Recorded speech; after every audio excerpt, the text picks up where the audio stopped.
തദ്ദേശ സ്വയംഭരണ സ്ഥാപനങ്ങളുടെ ഭരണപരമായ വിജയവും പരാജയവും തന്നെയാണ് തദ്ദേശ തെരഞ്ഞെടുപ്പിൽ ഏറ്റവും അധികം ചർച്ച ചെയ്യുക. ബിജെപി ഭരിക്കുന്ന പന്തളം നഗരസഭയുടെ ഭരണം മികച്ചതാണോ അല്ലയോ എന്നറിയാം. കാണാം ഇനി അടുത്ത റിപ്പോർട്ടിൽ. അശ്വിനേട്ടാ, ഈ പന്തളം ടൗണിൽ നല്ലൊരു ആൽമര ചുവട്ടിലാണ് നമ്മളിരിക്കുന്നത് അല്ലേ? അതെ, നല്ല ഒരു കാറ്റൊക്കെ ഉണ്ട് അല്ലേ? ഉണ്ട്. നല്ല ഇരിക്കാൻ നല്ല സുഖം, ശാന്തമാണ് ഈ ആൽമര ചുവട്. പക്ഷേ ഇത് എവിടാണെന്നറിയാവോ? എവിടെ?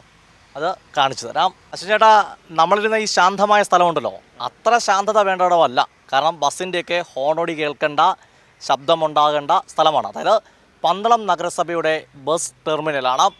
പന്തളം നഗരസഭയുടെ നേതൃത്വത്തിൽ 2025 സെപ്റ്റംബർ മാസം 30 അഡ്വക്കേറ്റ് ജോർജ് കുര്യൻ, അതായത് കേന്ദ്രമന്ത്രി, ഉദ്ഘാടനം ചെയ്ത സ്റ്റാൻഡാണ്. വലിയ ശിലാഫലകമുണ്ട്. പക്ഷേ ഈ ബസ് സ്റ്റാൻഡിലേക്ക് ഒരു ബസ് പോലും ഇപ്പോൾ കയറുന്നില്ല. അതിനുത്തരം പറയേണ്ടത് പന്തളം നഗരസഭ തന്നെയാണ്. എന്തുപറ്റി പന്തളം നഗരസഭയ്ക്കെന്ന് ചോദിച്ചാൽ 5 വർഷത്തെ പന്തളം നഗരസഭയിലെ ഭരണം തന്നെയാണ്, പന്തളം നഗരസഭയിലെ BJP ഭരണം തന്നെയാണ് ഇതിന് ഉത്തരവാദി എന്നാണ് പ്രതിപക്ഷം പറയുന്നത്. നമ്മുടെ നാട്ടിലൊരു ചൊല്ലുണ്ട്, കുരങ്ങൻ്റെ ഈ പൂമാല കിട്ടിയാൽ എങ്ങനെ ഇരിക്കും. കുരങ്ങനെ സംബന്ധിച്ച് കുരങ്ങൻ്റെ ഒരു പൂമാല കിട്ടിയാൽ അത് ഈ പൂമാലയുടെ വിശുദ്ധിയൊന്നും അതിനറിയില്ല, വലിച്ചു നുള്ളിപ്പറിച്ച് ദൂരെ കളയും. കഴിഞ്ഞ 5 വർഷക്കാലത്തെ പന്തളത്തെ BJP നഗരസഭാ ഭരണം എന്ന് പറയുന്നത് കുരങ്ങൻ്റെ കിട്ടിയ പൂമാല പോലെ.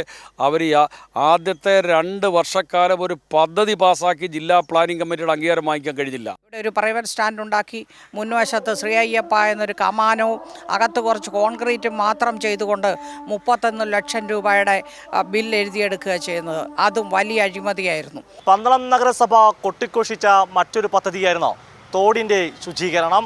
മുട്ടാറ്റ് നീർച്ചാലെന്ന് പറഞ്ഞ് പന്തളത്തെ ഏറ്റവും വലിയ ജലവാഹിനിയായ ഒരു തോടുണ്ട്. ആ നീർച്ചാൽ ശുദ്ധമാക്കി തരാമെന്ന് പറഞ്ഞുകൊണ്ട് പല പ്രാവശ്യമായി ലക്ഷക്കണക്കിന് രൂപ അവർ നീക്കി വെക്കുകയും ചെലവഴിക്കുകയും ചെയ്തു.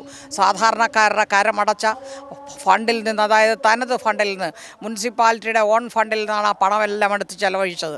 പക്ഷേ മുട്ടാറ്റ് നീർച്ചാൽ ഇപ്പോഴും മാലിന്യവാഹിയായി തന്നെ ഇവിടെ ഓടിക്കൊണ്ടിരിക്കുന്നു. പന്തളം നഗരസഭയിൽ BJP ഭരിച്ച 5 വർഷം വലിയ അഴിമതികളായിരുന്നു എന്നാണ് CPIM ആരോപിക്കുന്നത്.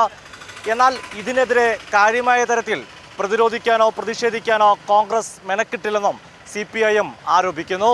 അന്ന് 33 വാർഡായിരുന്നു. 33 വാർഡിലുമുള്ള പാവപ്പെട്ട മനുഷ്യന് കാർഷിക മേഖലയിലോ അല്ലെങ്കിൽ ഗാർഹികമായ അല്ലെങ്കിൽ പശ്ചാത്തല മേഖലയിലോ ഒരു വികസന പ്രവർത്തനങ്ങളുടെയും ഗുണഭോക്താക്കളെ സംസ്ഥാന സർക്കാർ പണം കൊടുത്തതാണ്.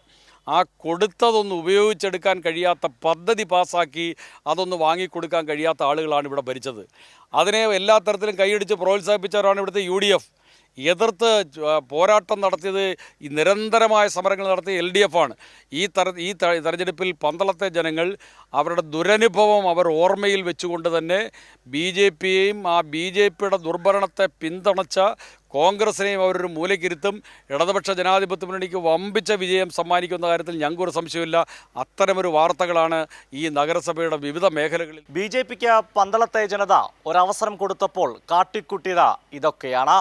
ക്യാമറമാൻ അമൽ സീതത്തോടൊപ്പം സുജിറ്റി ബാബു, കൈരളി ന്യൂസ്, പത്തനംതിട്ട.